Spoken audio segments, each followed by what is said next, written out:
as he starts his very, very quick lap. Yes, you saw Schumacher taking it really easy through the last chicane there, so that he got a good clean exit and good speed over the start-finish line. And there you see it, 314.6 k's. So it means he gets a fraction of a second head start into the lap, hook it over the curbs left and right, and Michael looking as committed as ever, but quite smooth with it too.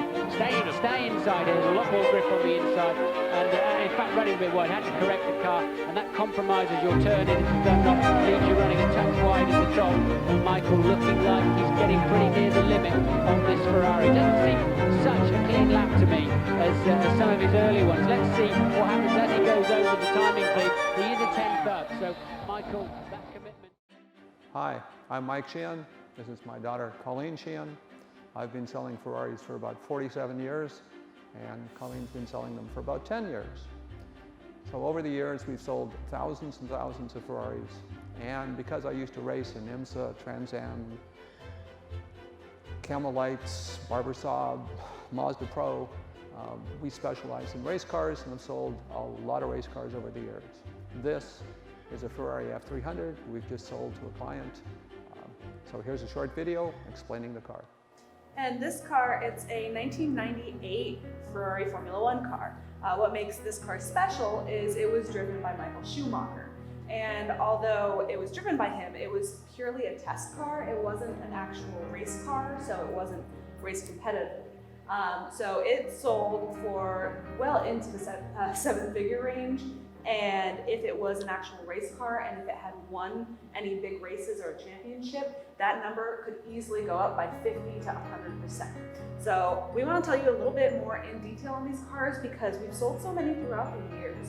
But a lot of times we don't get them here at our showroom because the owners are very private. They're offline sales where it just happens quietly. It's never advertised.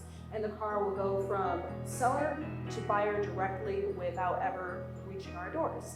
So we've had a couple here in the past, but this is the first time we've had one here where we had the bright idea to do a video on it. So we wanted to go in depth on these cars. And this one being a late 90s car, it starts into that era where they look like what you see nowadays with the more modern Formula 1 cars. They have the advanced aerodynamics and technology that we really want to explain a lot about. So I'll let my dad take over because he is definitely the tech whiz when it comes to the modern Formula 1 cars. In 1998, Ferrari built a total of 8 cars. 9 serial numbers were issued, but only 8 cars were built. So this is the second of the 8 cars built.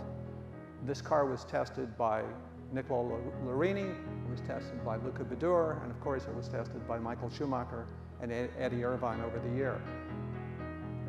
These cars changed dramatically through 1998. The wings were updated, the barge boards were updated, the rear aerodynamics were updated, the rear suspension was updated. So there's no such a thing as a definitive F300. Instead, you have a car that evolved over the year. They had short wheelbase, they had long wheelbase cars.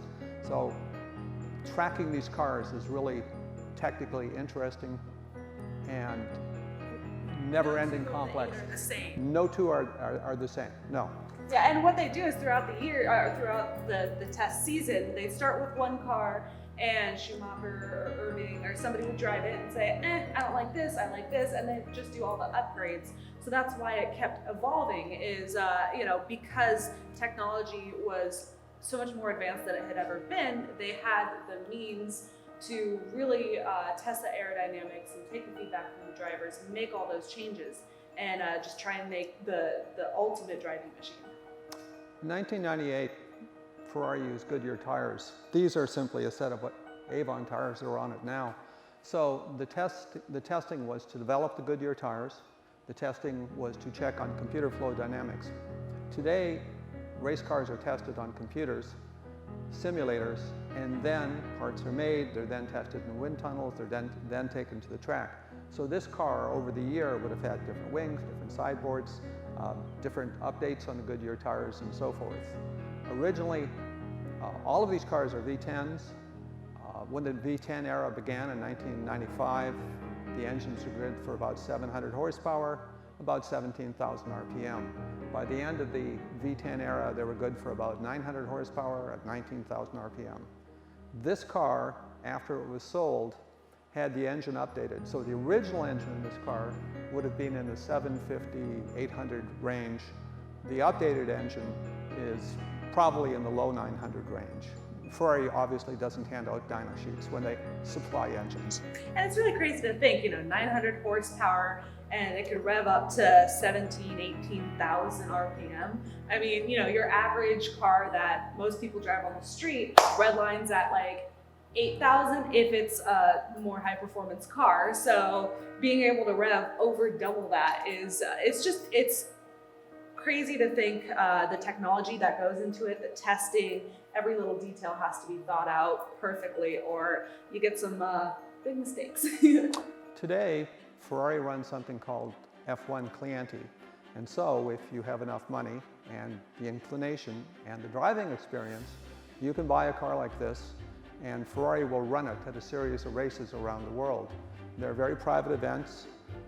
At these events, they'll have the various people will bring out 458 GT3s, 488 GT3s. Yeah, it goes in tiers. It starts with the GT3 cars, and then like the FXXK or the 599 XX Evos or those kind of cars, and then at the very top of the pyramid you get your F1 cars. So it's just kind of the stepping stones and how much money you want to spend, of course. And how much you want to travel. This year, for instance, F1 Clienti held events in China, Japan, at Laguna Seca in Monterey, at Sears Point in Sonoma, and at Circuit of the Americas in Austin. So if you want to go to these events, there's roughly 60 Ferrari owners with their cars, there's 8 or 10 Formula One cars, and you've got a full crew of retired Ferrari F1 mechanics who maintain the car. So if anything goes wrong, the people and the parts are there to maintain the car for the weekend. And it makes these cars so much more than they used to be because you can actually use them now. It used to be that they were basically pieces of art. You can't just get in this car and start it. It has no key, it has no start button. That's not how these work. Race cars, as they get more powerful and evolve up the food chain, like for instance, a lot of race cars you'll see on the racetrack, they warm up the tires. Well, something like this, you have to warm up everything. You have to pre-warm the oil, and the tires have little heaters that go over them. It gets pretty insane with just what it takes to simply start one of these cars. So that is what makes Clienti, the Ferrari program, so important, is it's taken these cars from, well, it's, you have a cool man cave and it looks really cool in the center, to it's something now that you can take out and take on the track and pretend like you're Schumacher for a couple minutes. When you want to start one of these cars, you have to do it through the help of Ferrari technicians. You have to have the F1 Clienti staff help you. These are essentially a zero clearance engine, which means that if you try and turn this engine over, you're going to rip it apart. We have the starter. We could start it, but that would not be a good thing, because with a zero clearance engine, when it's cold, it literally doesn't want to turn over. So what you have to do when you start these cars is Ferrari, the F1 Clienti mechanics, have heaters. They look like big roll-around toolboxes, but they're really heaters. What they do is they suck all the oil out of the engine and heat it to operating temperature. They suck all the coolant out of the engine, preheat it to operating temperature, and then recycle it back through the engine so that the radiators, the engine, the entire system is warm to operating temperature, which is, for a round number, it's 200 degrees. Once the engine's warmed, which takes a couple of hours, you then have to plug your computers in, and the computer goes through a warm-up sequence. It makes sure that the engine is pressurized, the coolant system is pressurized. You make sure that the air bottle is pressurized, the pneumatic valves are working properly, and then you run through all the computer simulations. Once all that's done, the technician can press a start button on the computer. That starts the car, and it idles at 4,000 to 5,000 RPM, idles at 4,000 to 5,000 RPM. Make sure everything's working, and then it can go on the track. At F1 Clienti, the drivers are limited to about 15 minutes, simply because the G-forces are so substantial, they're 5 or 6 G if you're driving it properly, that your neck can only take so much, your body can take so much, and the intensity level is really, really high. So at the F1 Clienti events, you get 2 or 3 or 4 15-minute sessions on day 1 and another 3 or 4 15-minute sessions on day 2. Also, Ferrari can detune the engine slightly and drop the RPM down from, say, 19,000 to 18,000 or 17,000. It's not quite as fast, but I like it. It really preserves the life of the engine, and it may help to preserve the life of the driver and keep him from doing something foolish, because these cars are staggeringly fast. And they're also incredibly light. To give you an example, it's nothing to push them. They weigh about 1,300 pounds, ready to go, plus the driver. When you take 1,300 pounds and put in 800 or 900 horsepower, it's pretty dramatic. When you usually see Formula One cars, they're zooming around a track at high speeds, or maybe, if you're lucky, in the pits, but you never really get to see the technical workings underneath the car. So now that we have the car here, I want to show you guys the engine, because I find them really cool looking. You don't see a lot, it's so compact in there, but it's something you don't see every day, so I want to give you a chance to take a look. So we'll take it off and let you guys check it out a little bit more. The punchline, it doesn't weigh anything. It weighs a few pounds, that's it. These engines are mounted very, very low in the chassis. Obviously, the single heaviest part of the car is the engine block. So the engine's mounted very low, the cylinder heads are very low. So when it's in the car, you can't see a lot. But essentially, there's the engine and cylinder heads. These have the upswept exhaust that comes out here. Here's your transaxle. This one has a combination carbon fiber and titanium case. Your rear suspension, your shocks. These cars in 1998 originally had an overheating problem with the electronics for the transmission. So what they did is they brought this up and over exhaust, which takes the exhaust out,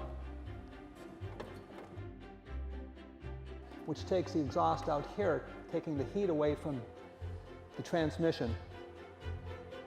Because they had to compromise on the transmission electronics, they also used the rear suspension initially used the rear suspension from the F310B. So all Formula One cars are a compromise. Every year the FIA makes rules to slow the car down, and every year the engineers and aerodynamists find ways to make the cars faster. So it's a continual power war between the FIA and the teams to make the cars faster and faster and faster, which is why the engines evolved over the years. The V10 from low 700s to low 900 horsepower in between 1995 and 2005. Here, for instance, they're getting all the heat from the engine and transmission. So it's a never-ending compromise between packaging, heat, power, endurance. If you look, there's the carbon fiber air ducts which take the air to the cooling radiators. You have engine, water coolant radiators, you have oil coolers, you have transmission coolers. These cars are just an amazing display of packaging. Well, you really have to if you want to be able to, go as fast as they do, withstand 900 horsepower and 17,000 plus RPM. For 2 hours. For 2 hours. So it's got to be. The engineers have a real job to try and make it all work and make it all last, make it all as fast and as good as everyone else. What were you saying about the Williams car in this latest F1 season? The Williams cars are a couple seconds off. At Abu Dhabi, the Ferraris and Mercedes were lapping in 1 minute 39 second range. And the Williams, which was the slowest car, were lapping in the 143, 144 range. So you're talking 5 seconds a lap. You're going to be lapped pretty quickly. You usually work in tenths of seconds, not full seconds, let alone 5 seconds. So the Williams driver got to do a couple laps in one of the other cars. And in the test session afterwards. In the test session. And he was a tenth of a second off of the other guys. The Bottas and Hamilton's time. Yeah, and so it wasn't the driver. The Williams driver was, I mean, they're all the professional F1 drivers are all really good. So it wasn't him at all, it was just the car. And the engineers just weren't cutting it that year, Today, Ferrari has about 1,000 people in their Formula One team, 1,000 people. Back when this car was built, they had about 700. So the Ferrari's budget this year is over 550 million euro, so over $650 million. That's very, very expensive. That's pays for a lot of testing. a lot of testing, a lot of computer flow dynamic testing.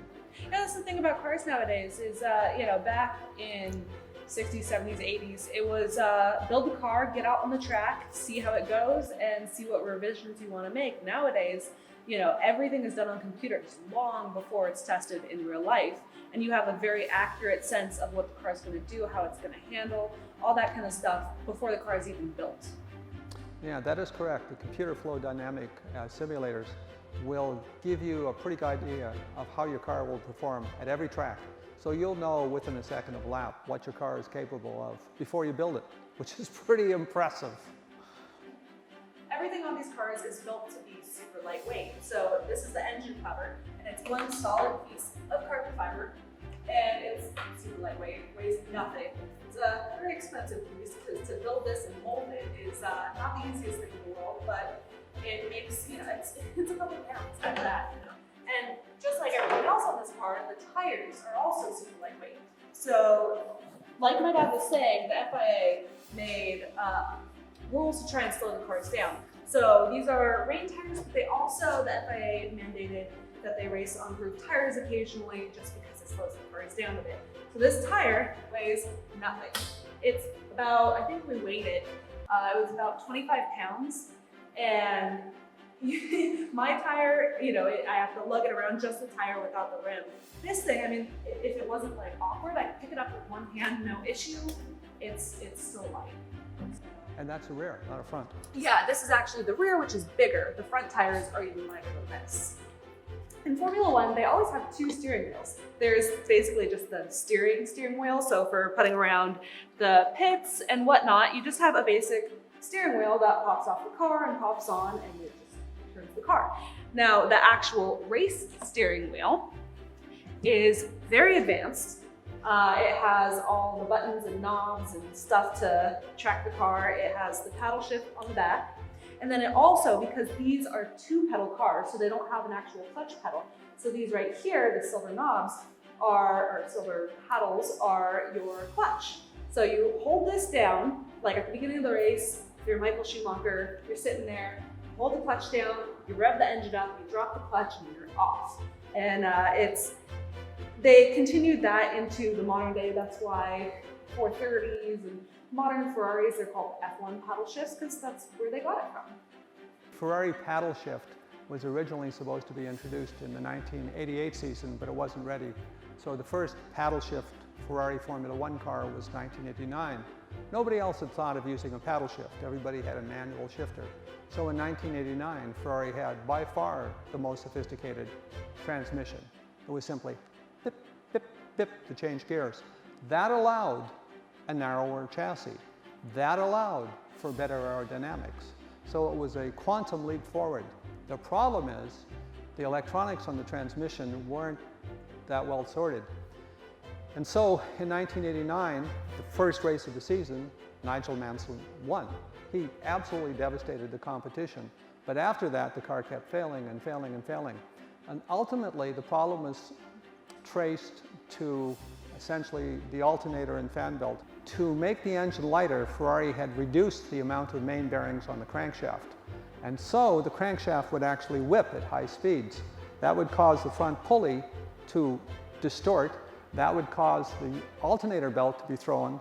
That would cause the battery to go dead. That would cause the F1 transmission electronics to take a crap and die. By the time this car came along, they had sorted out the problems, but as I mentioned earlier, they had overheating of the transmission electronics, which had to be saved changing the headers to an up and out system, which took the heat away from the transmission, allowing the transmission to shift properly.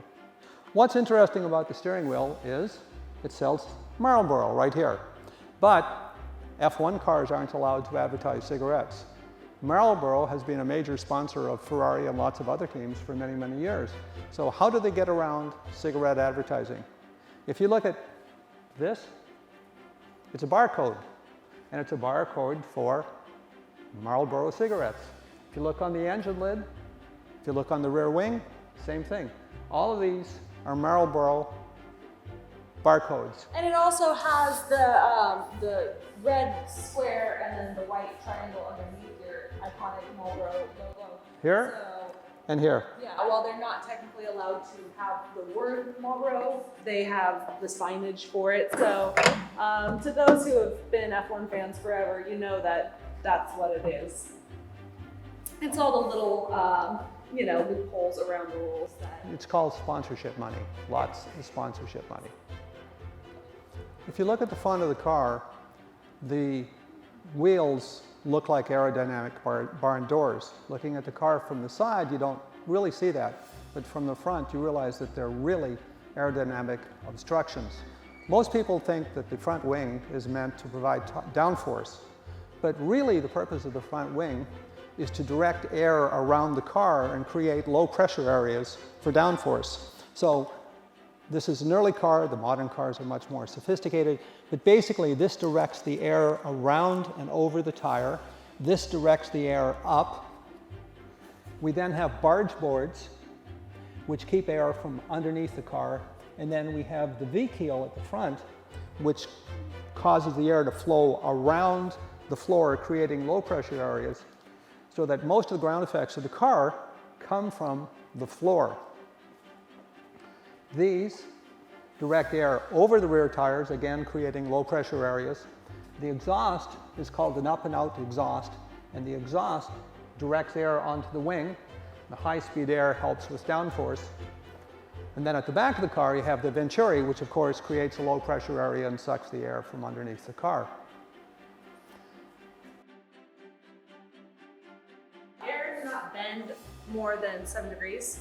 So areas like this rear wing, where you have kind of this sharp turn up in the wing, a lot of people think the air like hits this and kind of goes up and over it, but it really doesn't. What it does is it hits this and it can't really bend, so it pushes down on the wing here and just creates more downforce. So every little louver, every little thing on this car, every bend and twist and individual panel does something to help stick the car to the ground. There is absolutely nothing on a car like this that's there for looks. It's all functionality.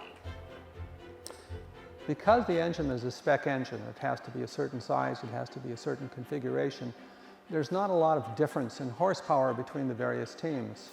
Between 1995 and 2005, during the V10 era, the power increased every year from 700 to 800 to 900 horsepower by the end.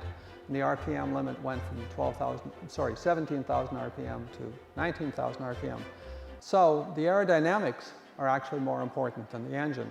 The engine's very, very important, of course, but the airflow around the car and the downforce create everything.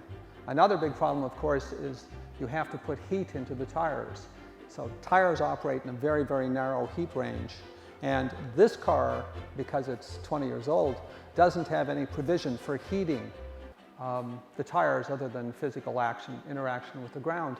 Later cars actually duct the heat from the brakes to the inside of the rims, so that the inside of the rims heat the tires and keep the tires at operating temperature. They are really, really sophisticated cars.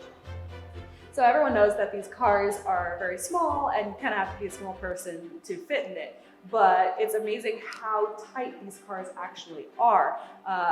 F1 drivers, it kind of reminds me of jockeys because they have to be real little people. I do fit in the car, but it's very tight. So to get in a car like this, you have to first pop off the steering wheel because there's absolutely no way you're getting in with the wheel on.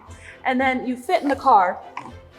And I'll show you, it's a little difficult, but basically you're sitting on the ground. You are so low down and you are so kind of like recessed in the car, you almost feel like you're lying on the ground. So with your helmet on and everything, your head would be just above this. You can't see down the nose or at the wing. It's very tight. Kind of have to have small shoulders too. My shoulders barely fit. But it's almost like a go-kart. I mean, a giant, high-powered go-kart. And the feeling, it really surprised me the first time I sat in one of these cars because you're really kind of leaned back and almost, like I said, lying on the ground. The whole purpose is to get the center of gravity as low as possible. So both the driver and the engine are mounted as low as humanly possible. Of course, the driver still has to see what's ahead, which makes it a little difficult, but essentially you can't see the nose of the car. You're driving by looking at the front wheels and hitting the apexes. Yeah, and you know, you never really expect it. I mean, looking at these cars, you understand how low you are, but once you actually sit in it, it's a whole nother feeling because you're strapped in this car with 900 horsepower directly behind you, kind of launching through space and time at crazy speeds. With you know, there's no big roll cage, there's nothing around you, so you feel very open, which is just different because, you know, my dad's done a lot of racing and I've done a bit with him. And F1 cars are just a different experience from your normal race cars. They're just a world of their own. Because we like specializing in Formula One cars and because of my dad's wealth of knowledge about them, we do get them in occasionally. And I'm hoping to be able to do more videos like this in the future on F1 cars because each year they change so drastically, they evolve so quickly that the last one we had here was a 1988 turbo car. And if you put them side by side, they are such different cars. You know, you think of your standard F1 car, the little kind of tube with the big wheels, but you look at each year and the evolution of them is drastic, and it's a lot of fun to talk about the technical details of them all, because it's cool seeing them evolve throughout the years. So I hope you guys enjoyed this video on this car, and I hope to have more in the future. Next couple videos are definitely going to be about all the cars we have in the showroom. We have a whole lot to do, but I really hope you enjoyed this car. We'll have some videos on an open house we're doing and give you a little bit more detail on this car before we moved on to the next cars.